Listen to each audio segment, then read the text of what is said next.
Hello, beautiful lights, and welcome to another episode of From a Medium's Perspective.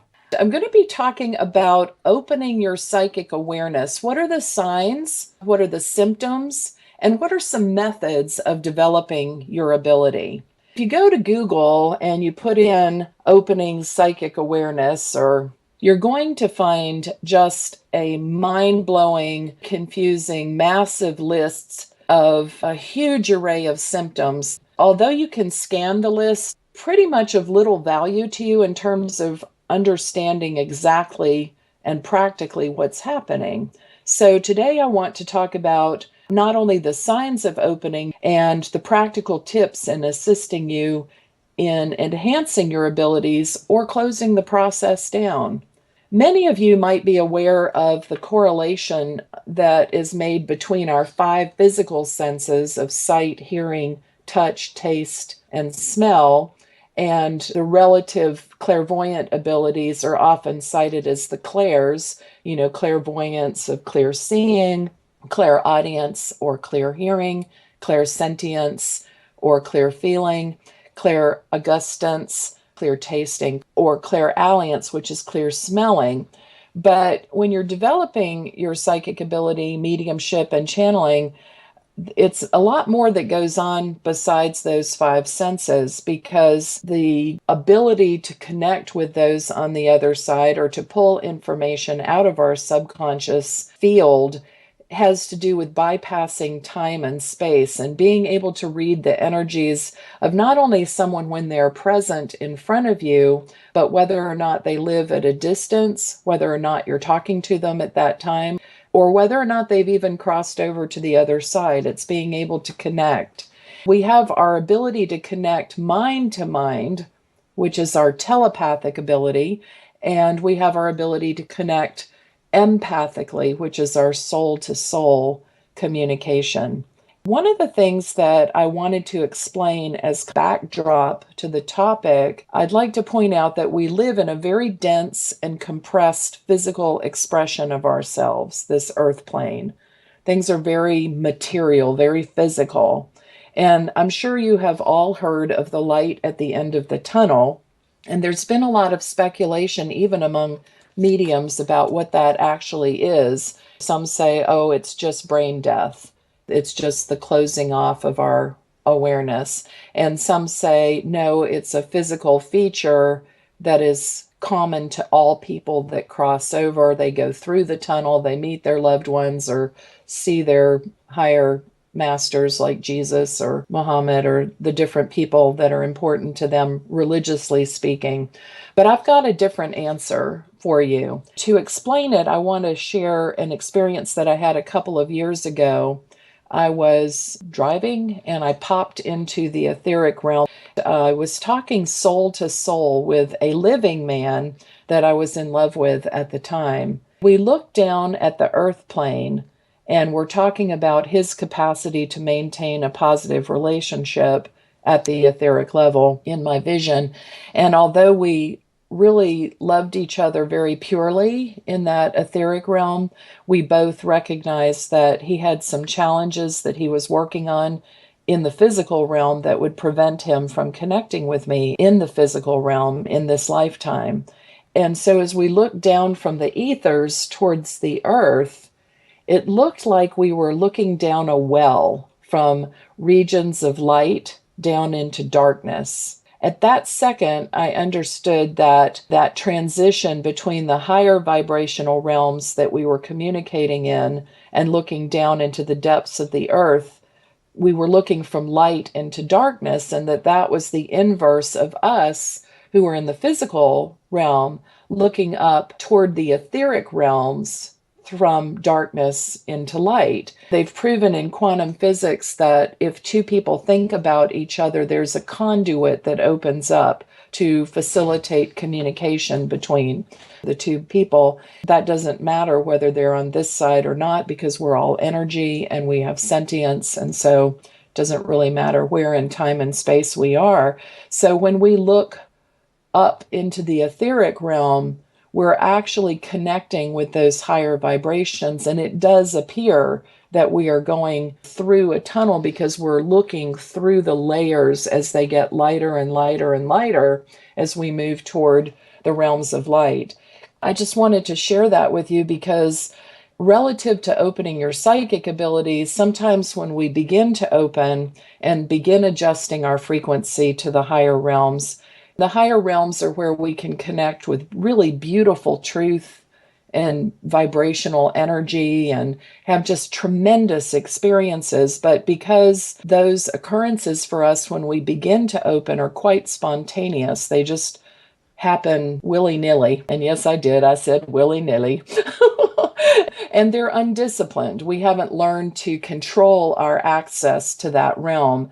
And so we often perceive the energies that are closest to us. Because we're in a dense physical realm, the first layer that we go through is that tweener zone where there are a lot of darker energies. That's the place where the earthbound spirits walk. It's the place where people live in fear of crossing over because they're afraid they'll be punished, fear of letting go because they have stuff they want to take care of, or they're afraid that they won't be able to communicate. It's the realm of the predators where people are just not really interested in going to a higher vibration because they're energetically lazy and cruel, and they'd like to prey on the energies of those that have poor boundaries here on Earth and relive some of their lower vibrational Earth existences. They're people that are caught in loops. Anyway, there's a bunch of people that are in the tweener zone, and then we go to the astral and the etheric and the mental, and it just keeps getting higher and higher vibrational as we go back toward source vibration, however you perceive that, whether you consider that the throne of God or whether you consider that just the nucleus or the epicenter of all that is, or whether you don't even think of it 3D and just think of it on a vibrational level within the matrix. So we have these undisciplined, spontaneous occurrences, and because we aren't controlling our opening and closing of our energy, and we aren't disciplining ourselves to bypass those energies, we sometimes have experiences that are a little scary. Partly they're scary because they're unexpected. Even sometimes having a familiar person show up, like your grandmother, that you had a great relationship with, pop, she's in your space, and you're just like, oh my God, that's so freaky, because we don't really expect to see people from the other side on a daily basis. It's just not something most of our families talk about as we grow up. Some of you are lucky enough to come up in sensitive families. Something might be of a lower vibrational or negative nature, and they do startle us. They are unexpected, and they can make us assume that if we open our energies, that we're going to be vulnerable, that we're going to be exposed to dark energies that we have no control of, because when we have a spontaneous occurrence, it feels like we're not controlling anything, so we don't have any understanding that we can control that. And we just worry that maybe we'll open ourselves to darkness or to things that are disturbing or even evil. But I want to encourage you by saying that some of this is that natural process of learning to tune your frequencies, and that you don't have to focus on those low vibrational planes or the beings that inhabit them. You can actually bypass them and reach those planes of beauty and truth. If you think about it, lower vibrational entities, whether they're poltergeists or whether they're predators or some kind of dark ick thing, all they want is your attention. They're just basically attention whores. They're going to do anything possible to gain your attention. Just like in the physical realm, when you have someone that is draining your energy or something like that, you just ignore them. And a little later in the show, I'm going to talk briefly about psychic protection. But for just now, I just want you to understand that because you have an encounter or some encounters with low frequency beings, it doesn't mean that it will always be that way as you open your abilities. I very, very rarely become aware of negative entities other than to observe how they might be influencing my client's energy field. And at this point, it's kind of like a CSI, kind of diagnostic. It's like, well, they have some pressure there from this or that. And, sometimes people are scared. Oh my God, I have a curse. No, probably not. Probably not. It's just something about tuning your own energy to separate yours from darker things. But anyway, as you begin to connect, there really isn't anything to fear, because one of the rules of the physical world is that because the earth plane is material and we're all taking a great effort to come to school Earth or planet Earth, material will trumps spirit. And by that, I mean that we are given the right of occupation when we take on physical form. We have the right to occupy our bodies, our spaces, our homes, our workspaces, our cars, and we have the authority to command spirit. Material trumps spirit. Material trumps non-physical. Because we have that ability, it's just like an innate part of our life contract.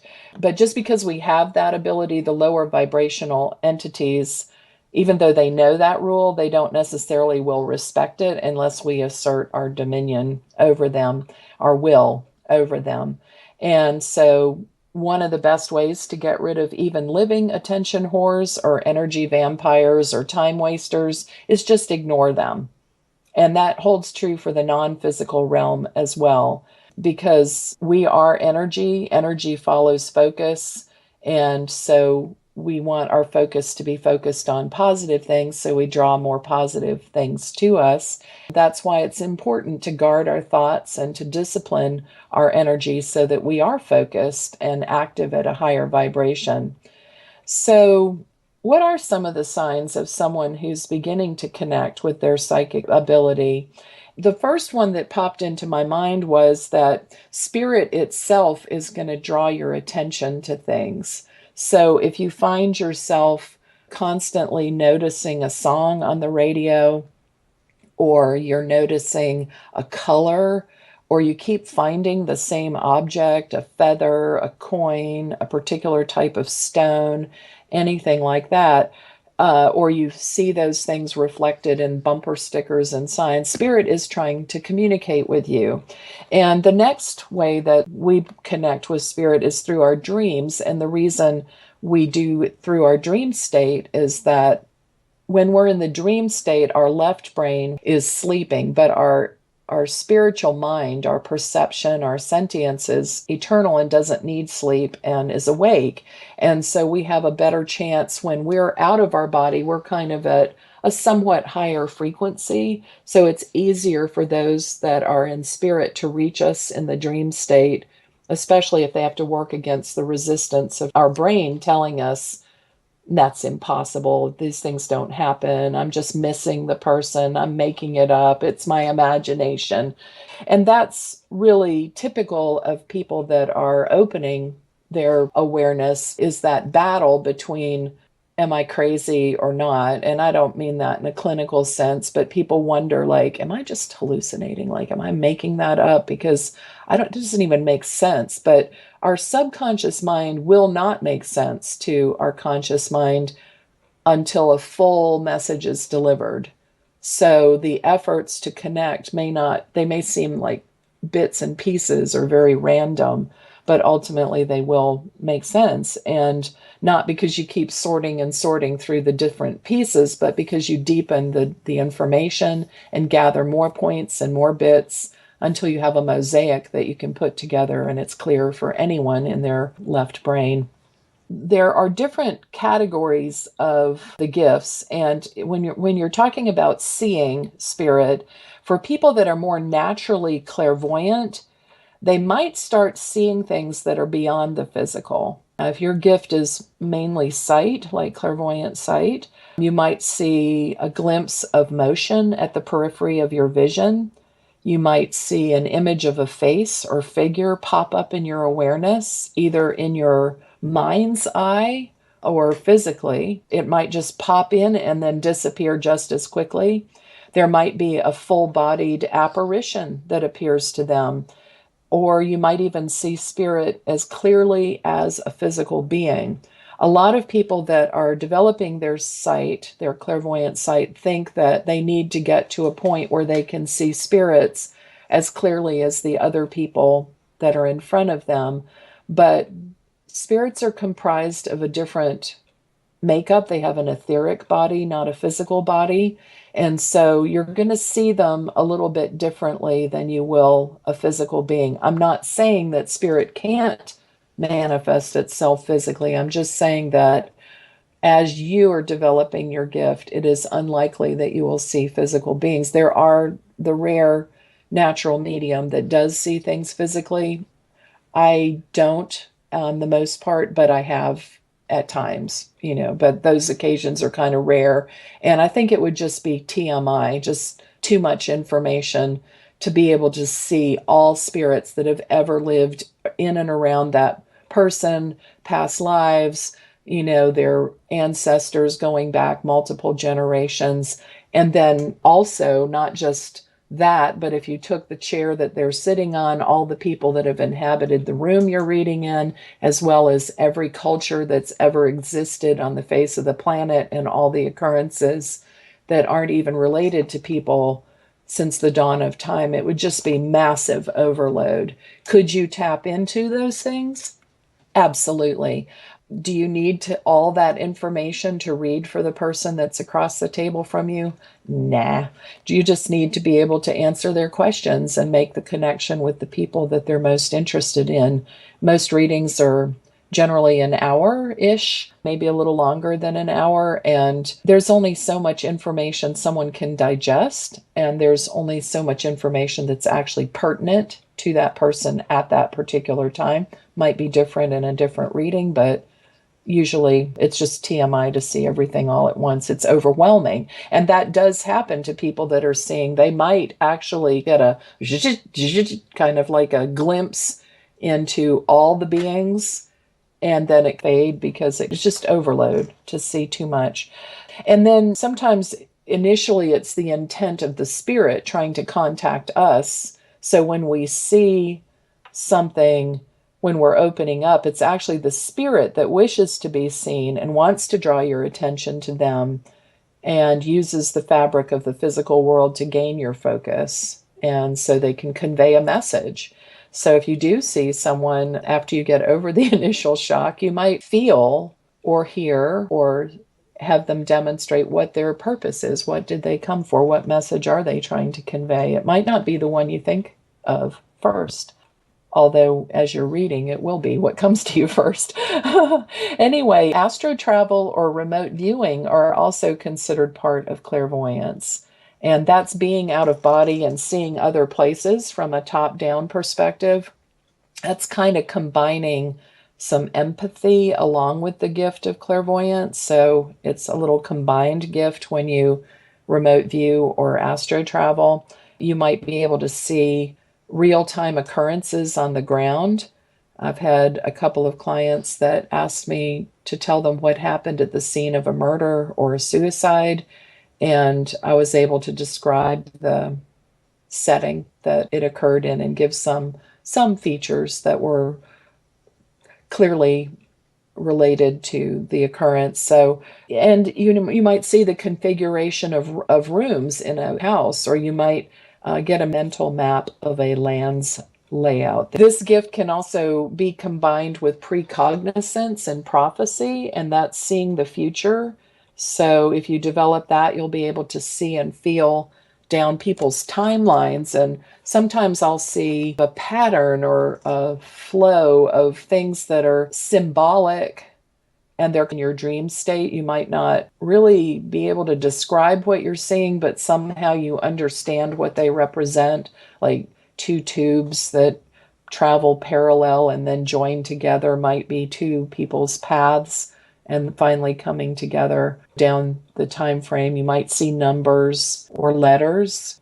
And that segues into hearing, because people that are naturally clairaudient, they can hear snippets of sound when they're opening up, just sort of blip, blip, blip, bits of conversation or a random word that's sometimes their name that's whispered or spoken when no one else is around. They turn around and thought someone was there, but nobody's there that they can see. They're opening their clairaudience, and they might hear this within their own mind, or they might hear it subconsciously and wonder why they keep thinking about something, or they might hear it directly as if someone had spoken to them.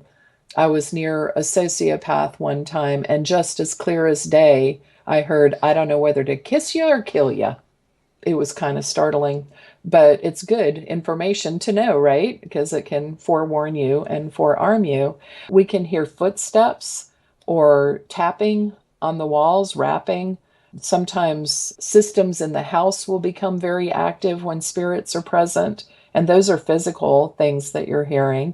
Another symptom of clairaudience is tinnitus, and that's the ringing in your ears, that that doesn't go away. That is actually considered a sign of opening, because your body is starting to connect to higher realms, but it's creating kind of a disharmonic resonance as you adapt frequency-wise to those higher realms. Another one is hearing multiple voices simultaneously. When my clairaudience was beginning to open up, the first time that I experienced something, I heard a room, a massive room full of voices, just, that mumbling where you can't really differentiate one voice from another. I also had a sense of a lot of people standing around, and I ended up focusing on one gentleman and connecting him to one person. But it can happen that way, where you're just hearing a lot of voices simultaneously, or it can be like changing radio stations where you're, and now and here we are, and just like little bits as you start tuning. Yes, for those of you that are thinking schizophrenia, there are disorders that affect our perception. If you're psychotic, you may well see things that are not there, which is different than seeing spirits that nobody else can see. You may hear things if you have other disorders where you're hearing things that are not there.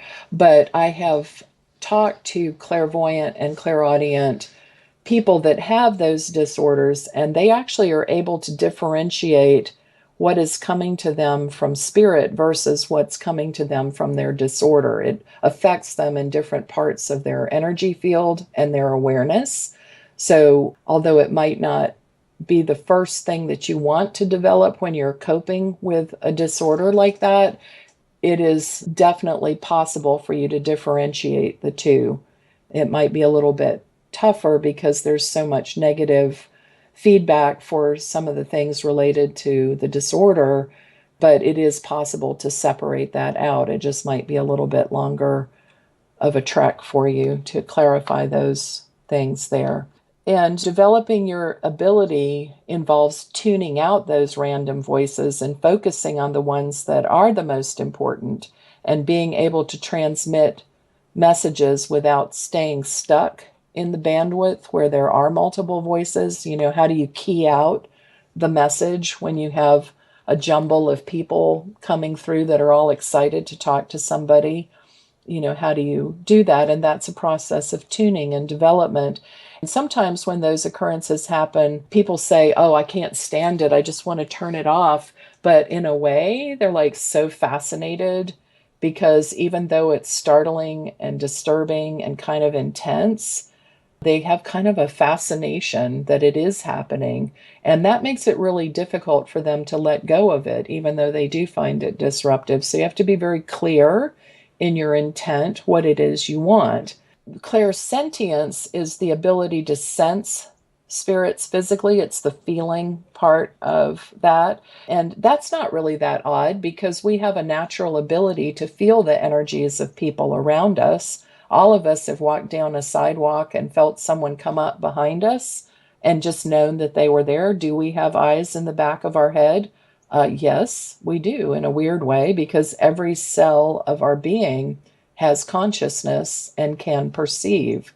We might not have eyeballs in the back of our head, But we do have an awareness that goes around us. We are an energy field, and we can feel an infringement of that energy field and read the emotions and intents of people quite easily. You've probably had people in your house come up to you and enter the room, and it's not because of the sound that they make or any indicator. You just recognize their energy, whether you're looking at them or not. You know, the phone rings and you know who's there. That's clairsentience.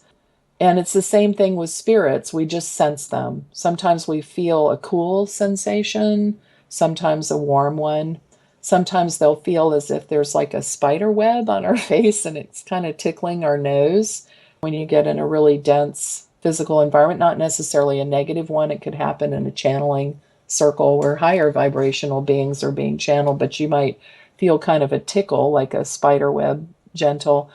Sometimes there'll be disturbances in your hair, sort of like someone's playing with your hair or putting their hand on one side of your head or face.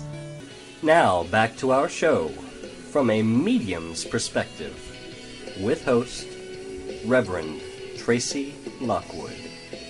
Welcome back. If you'd like to listen to any of our past episodes, they are available on YouTube, and please subscribe while you're there. I'd appreciate it. If you'd like information about private readings with me or private psychic mediumship tutoring by Skype, or my certification program that's about to start in February for professional mediums, please visit my website at mediumtracylockwood.com.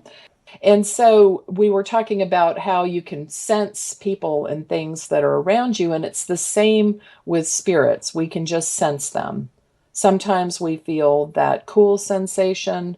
We had talked about the spider web effect, disturbances in the hair, touch on the arm. Sometimes we feel a depression in the couch or the mattress that we're on. You can just kind of feel someone sit down or a pet jump up there. And yes, animals do cross over just like we do, and they have souls too.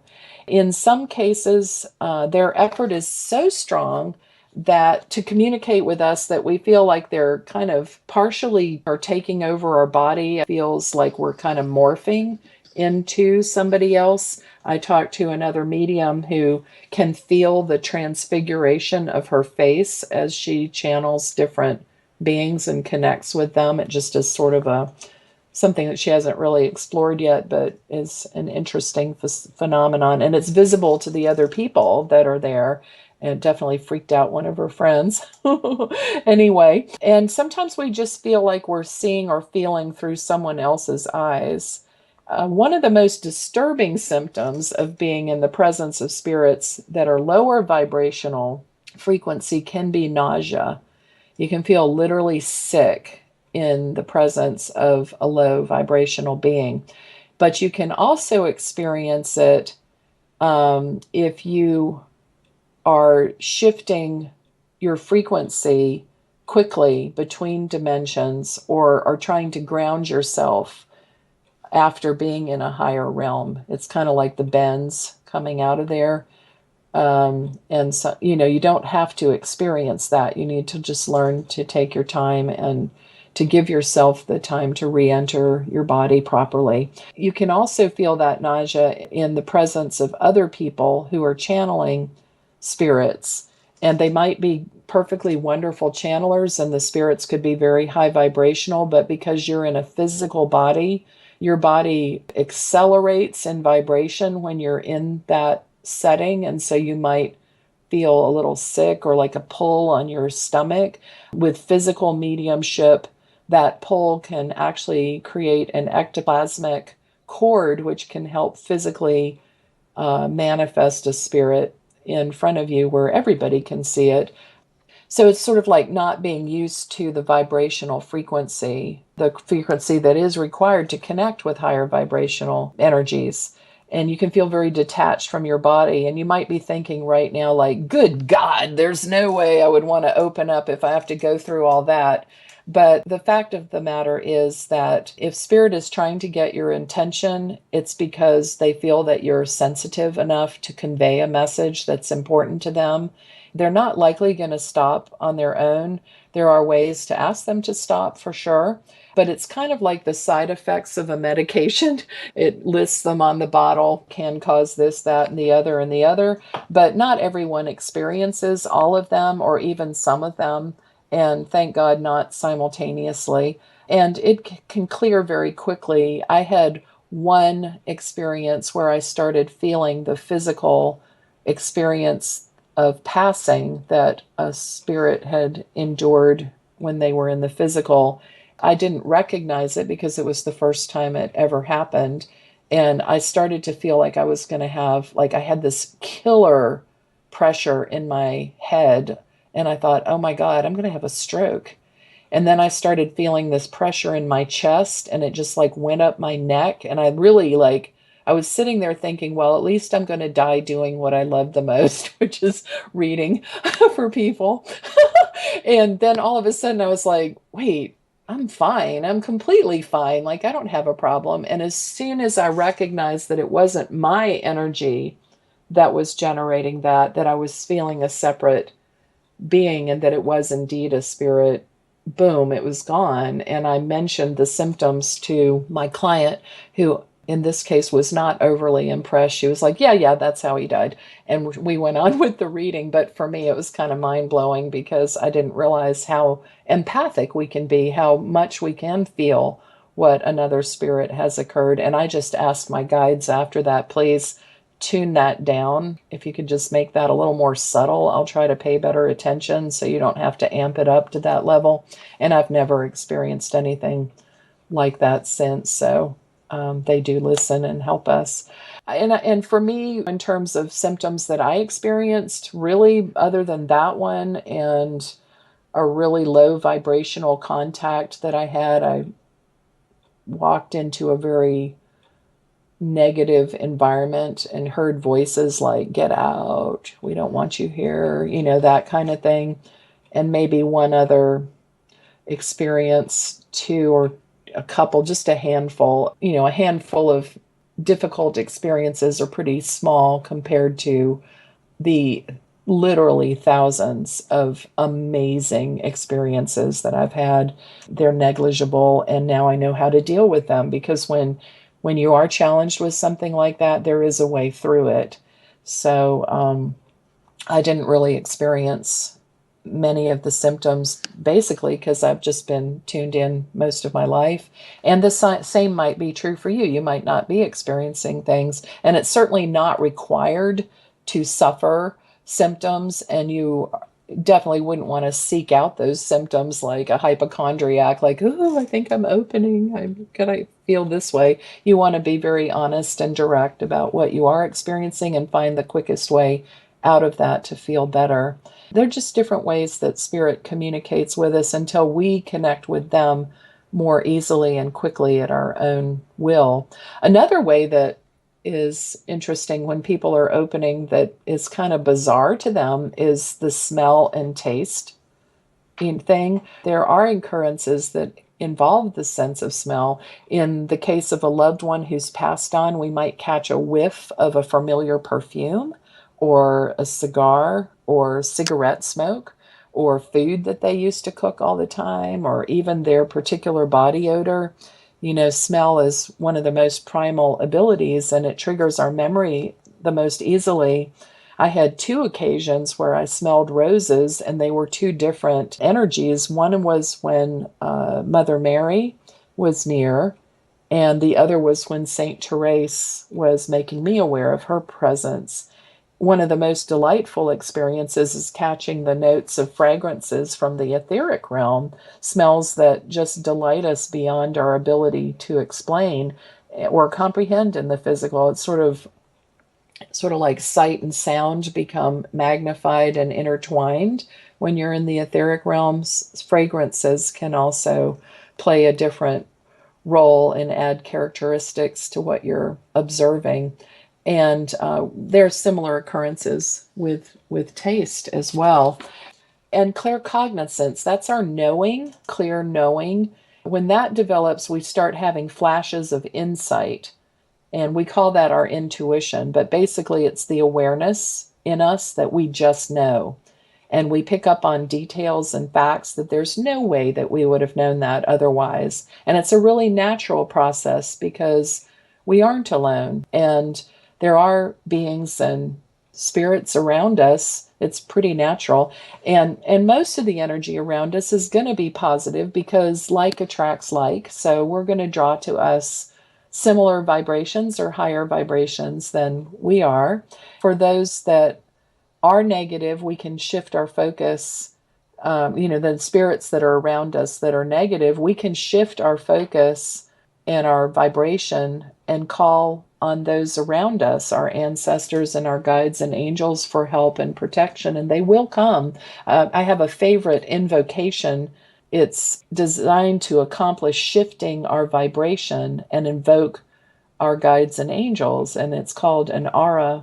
I, Tracy, ask the ministering angels of higher intelligence and the teachers of my inner band to unite with me in the building and strengthening of my protective aura, so very, very strong that only the vibrations of truth, love, peace, knowledge, wisdom, healing, and understanding be permitted to touch, influence, or use me in any manner. And I thank you. And although it's a fairly simple invocation, self-protection, focusing on those vibrations of truth, love, peace, knowledge, wisdom, etc., which is shifting your vibration, and you're calling in the angels and your guides, the angels looking over your high soul will, your etheric will, the things that you wrote into your life contract and healing, and your guides, which are here for your material will. It's pretty complete, actually. No need for bells and whistles. They're always fun, but no need to invoke fancy stuff. It's just a very direct thing. And if you are listening to this, you want to remember this, you can just tell your guides and angels, protect me. And you can start thinking about those beautiful things of truth and love and light, peace and knowledge and wisdom, healing and understanding, and you'll shift your own vibration. I really like that one. So we're going to talk a little bit about developing our abilities. And the first step is actually to make the decision that we want to develop our ability or not. And I know that that seems kind of simplistic, but we do have to make a choice. Do we want to develop it or not? Because otherwise it's just sort of ambivalent and we're not going to make much progress. And if we don't want to develop our ability, using that invocation that I just mentioned and asking our guides to close down some of our perceptions will work. However, I don't really advise that because our awareness is there to protect us and to help us navigate our lives.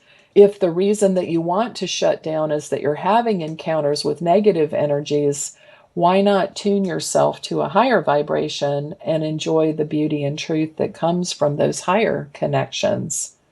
I'd like to note that the invocation will not specifically tune you out. For those of you that are using it for protection and for raising your vibration, it will do just that. It's not going to shut your gift down, but it will give you protection in the meantime and between time. But probably a lot of you listening are interested in opening your abilities, and there's some things that you can do to start that process.